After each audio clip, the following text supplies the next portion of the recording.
Roh-Mu yang hidup penuhiku, mengalir dalamku. Jiwaku tenang bersamamu dalam naunganmu. Ku buka hati untuk jamahanmu, berserah penuh di hadiratmu. Kau ambil alih seluruh hidupku di altarmu, menyembahmu.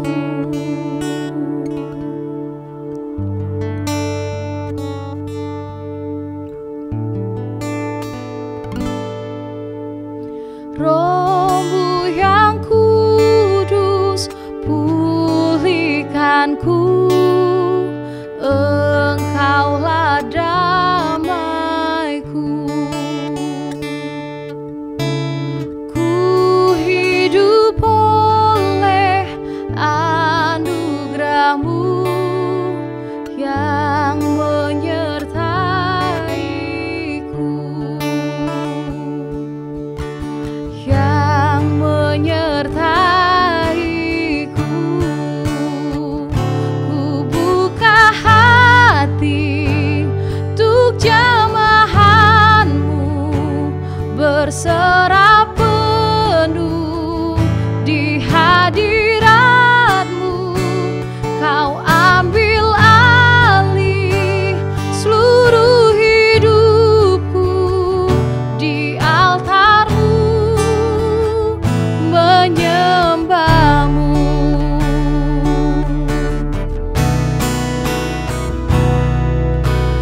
Roh-Mu yang kudus pulihkanku, Engkaulah damaiku.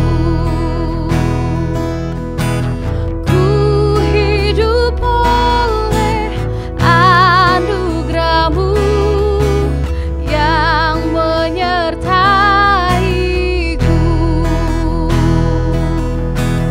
yang menyertaiku. Ku buka hati untuk jamahanmu, berserah penuh di hadiratmu. Kau ambil alih seluruh hidupku di altarmu, menyembahmu di altarmu, menyembahmu di altarmu, menyembahmu.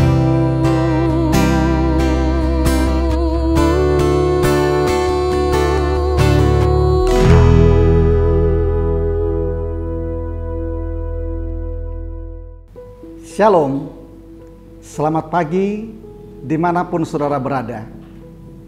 Saya Peter Napitupulu mengucapkan selamat datang di acara Ombun Pagi. Saya sangat bersuka cita berjumpa kembali. Kalau minggu lalu kita melihat ada orang tua dengan anak, tetapi kali ini tentang mertua dengan menantu, dengan topik berbuat baik adalah suatu pilihan. Ada kisah hubungan yang tidak harmonis antara seorang menantu dengan kedua mertuanya. Menantu tidak pernah menunjukkan rasa bersyukur dan tidak menghargai kebaikan kedua mertuanya. Di sisi lain, mertua merasa sudah selalu melakukan yang terbaik terhadap sang menantu. Bagaimana kalau kisah yang mirip seperti ini terjadi di tengah kita? Kalau kita bisa melihat, hendaknya mertua dengan menantu bisa disejajarkan dengan hubungan antara orang tua dengan anak kandung. Dalam hal ini, mertua pun bisa memperlakukan menantunya seperti anak sendiri. Di sisi yang lain juga, menantu bisa memperlakukan orang tuanya, mertuanya seperti orang tua sendiri. Mengapa? Karena dia sudah menikah dengan anak dari mertuanya. Mereka sudah disatukan. Yang tadinya dua telah menjadi satu dalam pernikahan. Melakukan yang baik kepada menantu itu adalah hal yang wajar dan perlu dilanjutkan, supaya satu waktu itu menjadi keteladanan yang bisa terus-menerus dilanjutkan oleh pihak menantu, termasuk anak yang ada juga kepada generasi berikutnya. Namun, jika ada mertua telah melakukan yang terbaik kepada menantunya, namun tidak ada rasa syukur kepada apa yang sudah dilakukan yang selama ini. Ini bisa mengakibatkan kecewa, bahkan bisa dia berpikir di dalam dirinya sendiri, wah, kalau begini, untuk apa saya lakukan terus-menerus kepada mantu saya yang satu ini? Mendingan stop dan berhenti aja. Karena apapun yang saya lakukan, tidak ada respon baik, minimal ucapan terima kasih dari dirinya. Bisa semua hal yang selama ini dilakukan baik, berhenti, stop sama sekali. Dan komunikasi juga bisa berhenti sama sekali. Namun, kalau kita melihat dalam Galatia pasal 6 ayat 9, dikatakan di sana, janganlah kita jemu-jemu berbuat baik. Karena apabila sudah datang waktunya, kita akan menuai jika kita tidak menjadi lemah. Berbuat baik, tidak jemu-jemu, itulah nasihat firman ini. Namun, kita bisa akhirnya jemu, bahkan berhenti, jika kita melihat satu respon yang terjadi seperti dalam kisah ini. Kita bisa mengambil satu pilihan yang berbeda juga jika kita melihat Kolose pasal 3 ayat 23 sampai 24 yang berkata, apapun juga yang kamu perbuat, perbuatlah dengan segenap hatimu seperti untuk Tuhan dan bukan untuk manusia. Kamu tahu bahwa dari Tuhanlah kamu akan menerima bagian yang ditentukan bagimu sebagai upah. Kristus adalah Tuhan dan kamu hambanya. Kalau mertua melihat dari kacamata manusia pada umumnya, di mana dia memiliki pemikiran, yang saya lakukan kan tidak ada ucapan terima kasih dari menantu saya capek dan lain sebagainya. Jika dia dari sisi itu melakukan dan pola pikirnya juga seperti itu, bisa saja akhirnya berhenti perbuatan baik dan hubungan juga bisa tidak harmonis lagi. Namun di sisi yang lain, kalau mengacu kepada cara pandang dari firman Tuhan ini, bahwa apapun yang kita perbuat, termasuk kita perbuat kepada manusia yang lainnya, perbuatan baik yang kita lakukan kepada orang-orang yang lainnya, termasuk kepada menantu kita.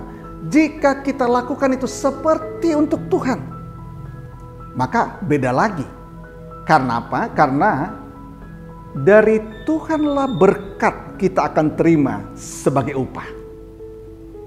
Saudara, jika ada di antara orang tua yang merasa bahwa selama ini telah dikecewakan dan hubungan sudah tidak berlanjut lagi dengan menantu,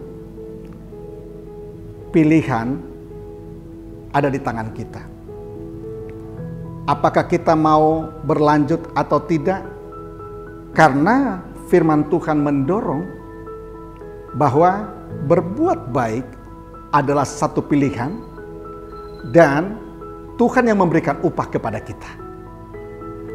Jika hati mertua dimanapun berada pernah terluka, kecewa karena memang tidak pernah direspon dengan rasa syukur semua perbuatan baik kita, bolehkah saat kesempatan ini kita juga sebagai orang yang tahu kebenaran mengingat bahwa di dalam diri kita ini sudah ada kasih Tuhan.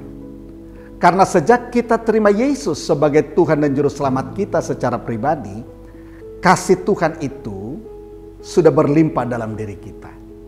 Bolehkah kita datang dan berkata kepada Tuhan, Tuhan, kuatkan aku.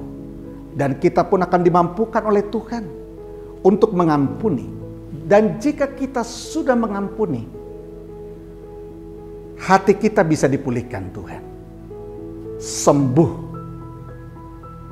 dan hubungan kita bisa pulih kembali. Jika hubungan sudah pulih, bolehkah satu tahap lagi kita minta kekuatan dari Tuhan, supaya kita pun bisa kembali dikuatkan oleh Tuhan untuk berbuat baik lagi kepada menantu kita.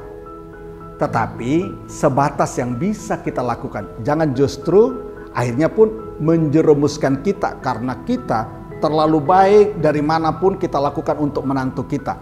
Dan dalam hal ini biarlah perbuatan baik kita terukur dengan bijak. Maka kalau kita lakukan ini, ingat, upah kita terima dari Tuhan karena kita mempercayai firman Tuhan ini. Bagi menantu, bagaimana kita merespon dalam interaksi kita dengan mertua kita? Bolehkah kita juga memperlakukan mertua kita itu seperti orang tua kandung? Dan kalau kita melihat satu kisah tentang Ruth dengan Naomi mertuanya, Ruth ini adalah menantu, Naomi itu adalah mertua. Dalam kitab Ruth ini sudah menjadi inspirasi sepanjang masa. Ketika Naomi memutuskan mau meninggalkan tempat Moab yang selama ini dia merantau di sana, mau kembali ke Bethlehem di Israel. Pada saat itu Ruth menantunya sudah dikatakan, udah kamu pulang saja kepada orang tuamu. Namun luar biasanya ada perkataan Ruth yang sangat luar biasa. Dia berkata kepada mertuanya Naomi, berkata dalam Ruth pasal 1 ayat 16-17, janganlah desak aku untuk meninggalkan engkau dan pulang dengan tidak mengikuti engkau. Sebab kemana engkau pergi, ke situ juga lah aku pergi. Dan di mana engkau bermalam, di situ juga lah aku bermalam. Bangsamulah bangsaku, dan Allahmu lah Allahku. Wah, luar biasa sekali. Di mana engkau mati, aku pun mati di sana, dan di sanalah aku dikubur. Sampai akhirnya dia katakan, beginilah kiranya Tuhan menghukum aku. Bahkan lebih lagi daripada itu, jikalau sesuatu apapun memisahkan aku dari engkau, selain daripada maut. Wow, ini satu pernyataan yang luar biasa. Bagaimana seorang menantu telah memperlakukan mertuanya seperti orang tua sendiri dan menyatu dengan mertuanya, sampai dikatakan, bangsamulah bangsaku, Allahmulah Allahku. Sampai-sampai bersedia senasib, sepenanggungan dengan mertuanya di negeri mertuanya nanti di Israel di sana. Orang lain mungkin akan berkata, Ruth ini mengambil pilihan yang salah. Bodoh rasanya. Ngapain harus bersama dengan mertua yang sudah tua, rentah, dan akhirnya nanti menjadi beban. Mendingan nikah saja dengan pria yang lain dan udah bersenang-senanglah. Mertua itu bukan urusan kita lagi. Mungkin orang akan berkata seperti itu. Karena memang secara fakta, ketika mereka tiba di Bethlehem, Ruth inilah yang bekerja keras, berjibaku untuk mengambil bulir-bulir daripada sisa-sisa panen di ladang orang lain untuk ada makanan mereka hari-hari. Artinya Ruth yang menolong Naomi sebagai mertuanya termasuk kepada masalah makanan. Orang akan berkata, nah itu toh kamu capek sendiri. Nah, kita melihat apakah Ruth akhirnya rugi dengan dia mengambil keputusan itu? Apakah akhirnya Ruth menjadi menderita di akhir hidupnya tatkala dia mengambil keputusan yang mulia itu? Ternyata tidak. Berikutnya, Ruth menikah dengan keluarga dekat dari Naomi mertuanya itu, bernama Boaz. Dan dari hasil pernikahan mereka lahirlah Obed. Dan Obed ini melahirkan Isai. Isai melahirkan berikutnya nanti raja yang terkenal, Raja Daud. Boaz itu adalah orang yang paling kaya di daerah itu. Berarti Ruth menjadi nyonya orang kaya. Dan dari keturunannya lahir raja yang terkenal. Kalau di tahap ini orang akan berkata, wow, luar biasa sekali. Orang yang bersedia mengambil keputusan bijak menolong mertua sebagai orang tua kandung. Dan dari manakah Ruth menerima berkat ini? Ruth bisa menerima berkat ini karena memang dalam Efesus pasal yang ke-6 ayat 1-3 dikatakan, ketika seseorang menghormati orang tuanya, dalam hal ini mertuanya Naomi itu sudah dia posisikan sebagai orang tua kandung, maka ketika Ruth menghormati dan menolong Naomi sebagai mertua yang dia posisikan sebagai orang tua kandung, maka janji Tuhan ada di sana. Tuhan akan memberikan yang pertama, berbahagia. Yang kedua, panjang umur. Dua hal ini diterima oleh Ruth dalam kehidupannya.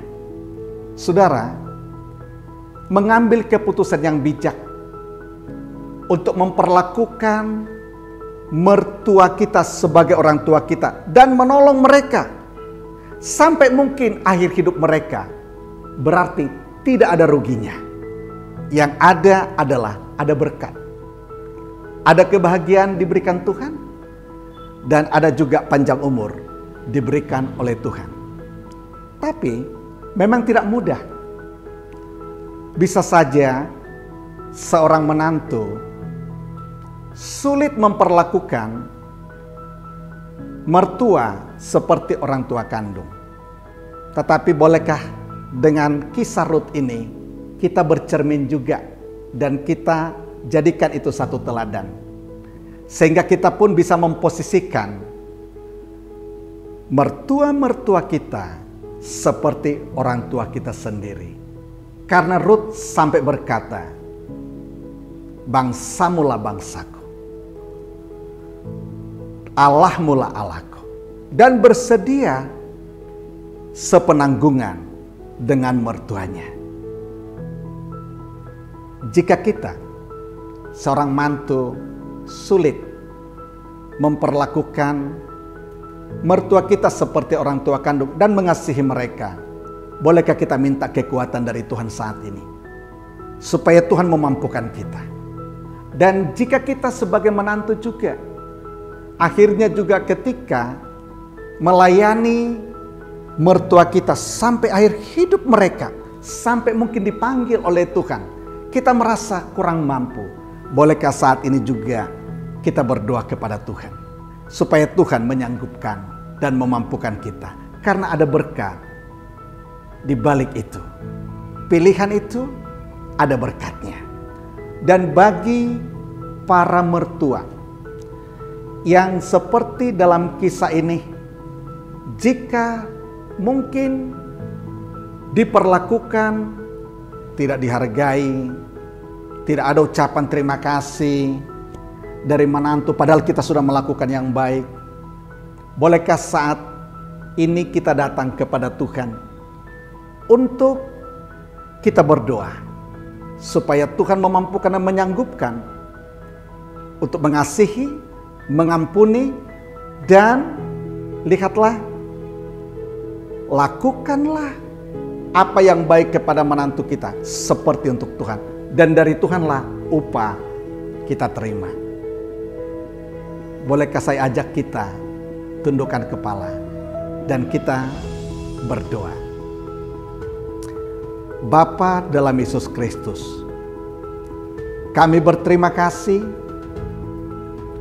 karena Tuhan oleh anugerah-Mu telah memberikan kepada kami kebenaran firman sebagai acuan. Dan hamba-Mu berdoa, jika ada mertua yang mendengarkan kebenaran ini, yang pernah diperlakukan tidak baik, tidak ada ucapan terima kasih sementara dia sudah melakukan yang baik, sembuhkanlah kekecewaan para mertua. Dan pulihkanlah hubungannya dengan menantunya kembali, supaya akhirnya bisa harmonis. Turunlah kasih-Mu menjamah dan memulihkan hati para mertua. Dan berikan kekuatan kembali untuk tidak jemu-jemu melakukan yang baik kepada semua orang, termasuk kepada menantunya kembali. Terima kasih upah Engkau berikan kepada para mertua, karena mereka akan melakukan ini seperti melakukan kepada Tuhan. Dan para menantu yang mendengarkan topik ini pun, biarlah Tuhan sanggupkan memperlakukan mertua mereka seperti orang tua sendiri, dan kuatkan mereka untuk bisa menolong di hari tua mereka, para mertua mereka, sampai merawat mereka sampai akhir hidup mereka. Karena tatkala kami memperlakukan itu, dan tatkala mereka memperlakukan mertua mereka sebagai orang tua yang mereka hormati, kebahagiaan dan panjang umur berikanlah kepada seluruh menantu. Buatlah berkat keharmonisan menjadi milik para mertua dan menantu yang mendengarkan topik ini pada kesempatan ini. Terima kasih di dalam nama Tuhan Yesus Kristus. Amin. Sampai di sini acara Embun Pagi untuk pagi ini. Nantikan program Embun Pagi dengan topik lainnya pada hari yang akan datang. Jika di antara saudara diberkati dengan acara ini, silakan di-subscribe, like, dan di-share, dibagi kepada yang lain, agar yang lain pun menerima berkat. Saya Peter Napitupulu mengucapkan selamat pagi, selamat beraktivitas, salam